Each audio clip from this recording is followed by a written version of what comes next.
Hi guys, today we're going to get into coloring our snowboard. I have taken my pre-sketch. The pre-sketch, you want to definitely darken your outline so you can easily see through your finished paper that I have here. All you have to do is tape it with two little pieces of blue tape up on top. Make sure to tack it together so it doesn't shift around on you. And all I did at home here was put it up against a window in the daylight, and that becomes a light box. Or you can just use the light box in class and we're set to go. Just need to carefully separate these. I can have my pre-sketch off to the side. Oops, toward the tape there, to have as a reference when I need it. The sooner you get all this tape off, the better, so that sticky residue doesn't stick to your tape. Okay, just like on the pre-sketch, we have some guidelines that we have to follow, and those are listed up here. We have snowboard coloring. We're going to use some warmer, brighter colors on the shapes, and you can't see my final sketch quite as well because I don't want those pencil lines to show. So when you trace, you want to trace pretty lightly. In the background, we want cool, deep, dark colors because those tend to appear to recede, which means go farther back, and we want these shapes to look like they're up close and floating right in front of us. We definitely have some color blends, color blending in the background as well as on the shapes that are floating in front. We're going to try to put some highlights on those organic shapes, kind of like you might think of as like a glare or a shine on a balloon. We are also going to not let any dark outlines show up. Like I said, we just want one color to bump up next to the other to be able to show where these shapes and apparent forms are happening. And we're also going to do those cast shadows. When we color those, they're going to be just a darker version of the shape, of the color of the shape. So we're just going to work with the color first and then make it a little bit darker. Alright, so let me start off with one of these shapes, and we're just going to use our Crayola color pencils that we have in class. And doesn't really matter which one we choose first. So let's just say I'm going to go with some orange here, and we always want to use those shading rules. And I remember we knew that the light source was coming from the upper left area. So I'm going to try to fake in a little bit of a glare over here. And to do that, we need to kind of plan ahead. So when I get over here, like the light is shining over on that side of a balloon, I am going to start to think about where it might have a glare. And don't worry, you're not going to watch me draw this whole thing in regular motion here. We'll put it into hyperspeed here in a minute, so you'll see more of it done without so much time. But again, look at my my technique. Lots of little circles, and I'm not working in rows. I'm kind of floating around the page, that spiral, and I'm letting it gradually grow. Now I'm starting to plan ahead for this little glare that's going to happen right here. And now I'm starting to press lighter and lighter and lighter. And I'm not sure if you've noticed or not, but I made a couple of alterations with my pre-sketch. I added a couple of shapes and I changed a little bit of the overlaps and so on. So I'm getting that little glare right there to happen. And you can just barely put a tiniest bit of orange there if you want to.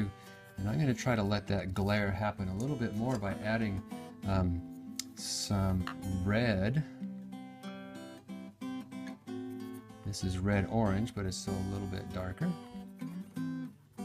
So you're getting that little bit more of a darker orangey red tone. That darker tone is gonna help that lighter tone look a little bit lighter. And this is also one way to have that requirement of having some color blends happen. And each time I kind of go out, I'm pressing lighter with this color, so it doesn't wind up being just a stripe or an outline. And there's the edge of that. I'm gonna let that blend in a little bit, so you can't really tell where one color starts and the other stops. Here I'm pressing very lightly to help that glare happen. Let's see, let's go with, I'll put some light green. Remember, you can use cooler colors on the shapes as long as they are lighter and brighter colors. So I'll get a little bit of this going, this triangular shape that was hanging over that pathway. And I'm not pressing really hard with this because I want this to be, and I'm going to shade right over the top of this shadow. You can barely see the shadow, the line of the shadow. Right now I'm just going to ignore it because we're going to make a darker color happen there. And we'll do a little bit of the background as well. Then we'll go into fast motion so you'll see more of it done. Okay, and we're going to try to, again, keep it a smooth texture by using our little circles and floating around the page. This does take that little bit of extra time instead of just scribbling it in, but it's a technique that will really allow you to control the texture. Making a smooth, kind of flat tone with colored pencil and this shading technique does take concentration. It takes a little bit more time, but man, the results are well worth it. And I have to stop right there. There, I'm gonna, again with my color blends, I'm gonna add just a little bit of this darker green. I'm not pressing super hard, but just enough to kind of make another color blend happen. I could do this with blue or a little bit of violet, but since these two colors are analogous to each other, they're similar, very similar. They're both green, one's just a yellow green. They will blend into each other pretty nicely. Just barely, barely touching the rest of this.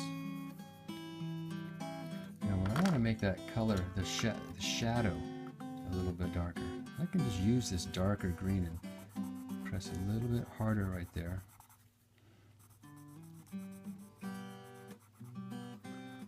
To help fill in that shadow. So there's definitely some green there. Now one thing I'm going to tell you in class a lot is that violet or purple is our magical color. It is going to allow you to make some things darker.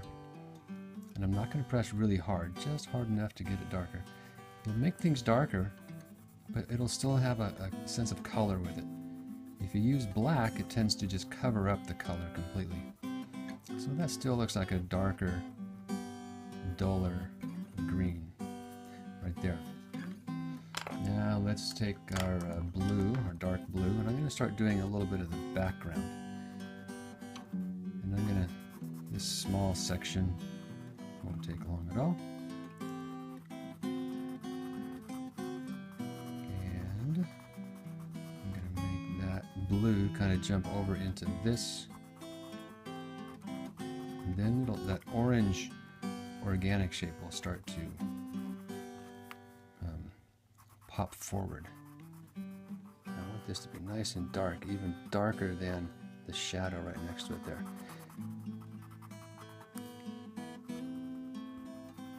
Then when I jump over into other background spaces, I'm going to gradually let that turn into a violet or a dark green or something. But we'll go into fast motion. You'll see me do a little bit more, then we'll stop again in a few minutes and talk a little bit more about what's going on.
Okay, now that I've finished, I can point out a couple things that you may not have really caught.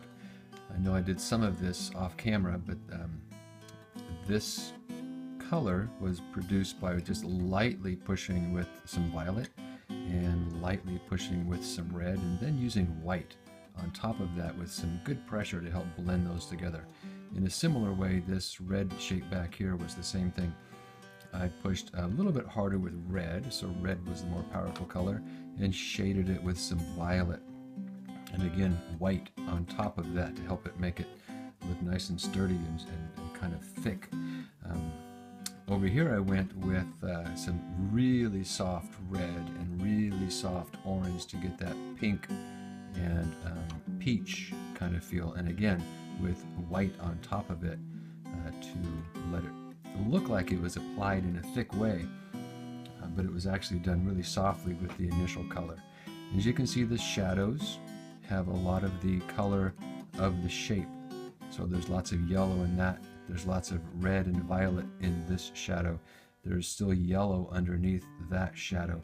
In the background, you can see how it goes from blue, and that blue fades away and blends into green, and that green fades away and blends back into blue and some violet.